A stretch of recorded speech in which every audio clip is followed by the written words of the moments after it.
Hi, I'm Vareen, a curious explorer of the intricate landscape of the human mind and behaviors, and you're now listening to the Ink Thoughts podcast, where I unravel the mysteries behind the incongruous thoughts that pepper our everyday existence.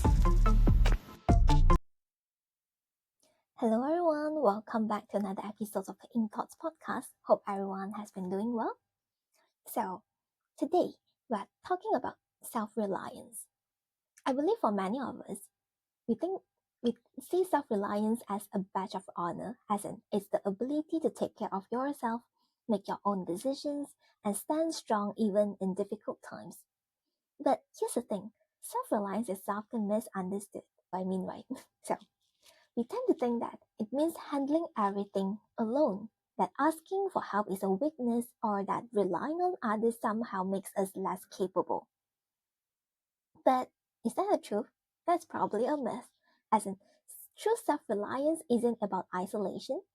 It's about being resourceful, being self-aware, and making those intentional choices about when to stand alone and when to lean on others. In this episode, let's dive into the psychology behind self-reliance, debunk the myths that surround it, and explore how reframing it can lead to a healthier, more fulfilling relationship with ourselves and others. Let's first start with the myth. The idea that being self-reliant means handling everything on your own. This belief is deeply ingrained in many of us. About it, how often do you hear the phrase like, if you want something done right, do it yourself? While independence is totally valuable, I totally agree with that, but this mindset can create unnecessary pressure to ourselves in terms of leading us to avoid asking for help even when we are overwhelmed and even when we really need to. But where does this myth come from in the first place? One of the obvious ones could be the cultural narratives, as in societies often glorify the self-made individual or the lone hero archetype, as in whereas success is always portrayed as a solo achievement, and people celebrate that a lot. And kind of have that fear of vulnerability. We think that asking for help requires admitting you need support, which can feel very risky if you fear judgment or rejection. We just don't want to put ourselves at a very vulnerable place. That just feels unsafe, which is totally understandable. And our past experiences, if you have ever been let down in the past, you might believe that it's probably safer to rely on yourself. But here's the truth, even the most independent people achieve success through collaboration, support, and connection. While I'm not saying that there's none of those people out there who achieve amazing things on their own, but a lot of the time, the no man is an island is for a reason. Now, let's talk about the downsides of this go alone mentality then. When you try to do every single thing on your own, you risk taking on too much. This can lead to physical and emotional exhaustions, which makes it harder to function effectively, which I mean burnout. And you probably bring yourself to a lot of unnecessary struggle. Think about how much harder life is when you refuse help. You might spend hours solving a problem that someone else could help you resolve in minutes. Everyone has different strengths and weaknesses, and so that's a very normal thing. If we could utilize resources around us in a good way, that could just help us avoid those unnecessary struggles and be more effective and efficient in achieving what we are trying to do. And when we isolate ourselves in the name of self-reliance, we miss out on the joy, the connection that comes from working with other people and leaning on others. And relying solely on yourself just limits your perspective. Collaboration often sparks creativity, introduces new ideas, and helps you grow in ways you might not achieve alone. One thing that I really enjoy doing is discussing with different people about some deep topics and exchanging some perspective and interesting thoughts.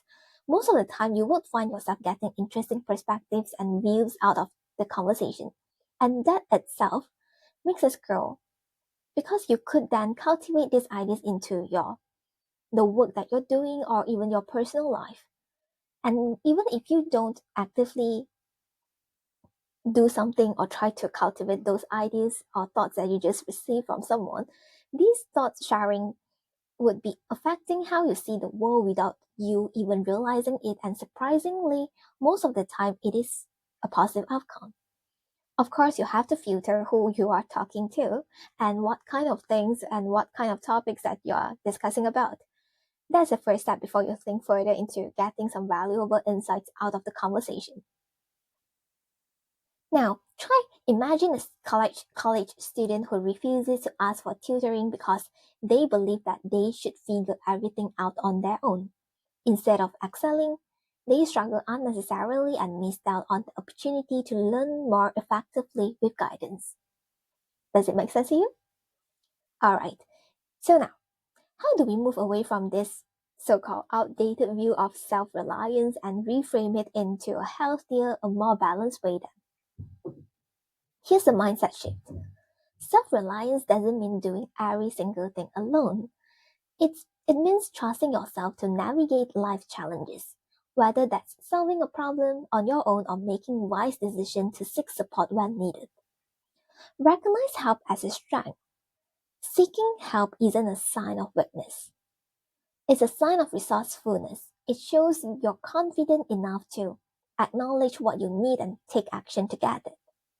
And you build trust in your network at the same time.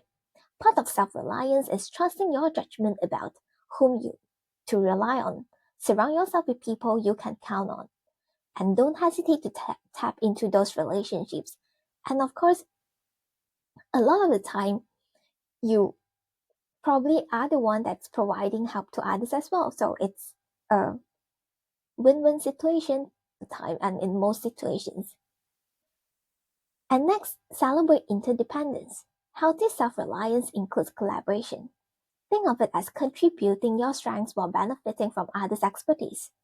So, win-win here, and embrace vulnerability.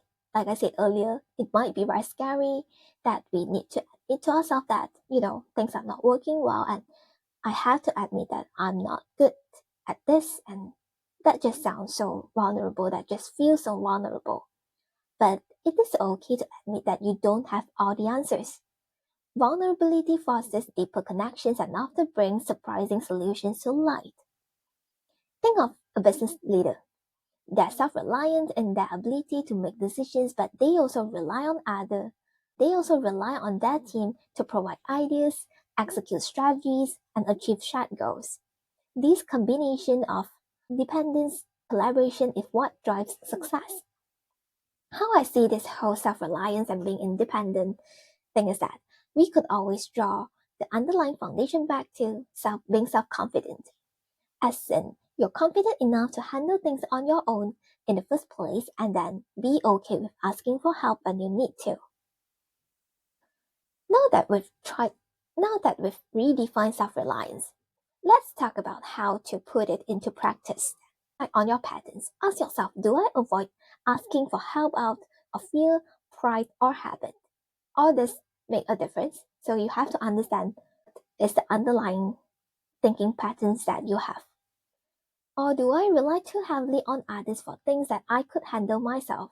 It is okay to ask for help, definitely, but is it a bit too much? Like that's probably something that you could do by yourself, but you're just so used to asking for help. And after you figure out what's the thinking pattern, start small. Begin by asking for help with low stakes tasks like asking a friend for advice or delegating a simple task at work. At the same time, you could build your skills and confidence as you strengthen your self-reliance by developing skills in areas where you feel less capable. This might be learning to cook, managing your finances, or improve decision making. You don't and probably won't be able to be super good at in every single thing because everyone has their strengths and weaknesses. That's normal. Learn to utilize your strength and delegate tasks of your weaknesses when there are better resources to utilize. You move to practice setting boundaries. Know when to say no to preserve your independence and when to say yes to maintain connection and collaboration. Check your mindset. Remind yourself that leaning on others isn't a failure, it's a strategy. Think of it as teamwork, not dependence. Take a moment to think about an area of your life where you've been struggling alone. How might seeking help improve the outcome? And how might it make you feel less stressed or overwhelmed? True self-reliance isn't about shutting people out. It's about knowing when to step up and when to let others in. So, as we wrap up, I want you to remember this. Self-reliance isn't about isolation. It's about trust. Trusting yourself to make the right decisions, solve problems, and seek help when you need it. Take some time today to reflect on how you approach self-reliance. Are you leaning too far into independence or are you open to the balance that comes with connection? Thank you for joining me on this journey to rethink self-reliance. If this episode resonated with you, share with someone who might need this perspective. Don't forget to subscribe and leave a review. Next time, stay resilient, stay balanced, and keep thriving. See you guys next week. Goodbye.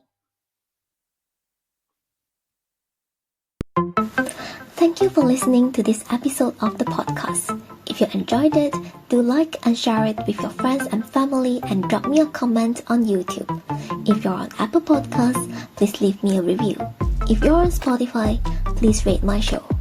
Alternatively, any questions or feedback, feel free to email me at hello@incthoughts.com or send me a private message on Instagram, Facebook or Twitter with the username of IncThoughtsPod. Thanks again and catch you all next week.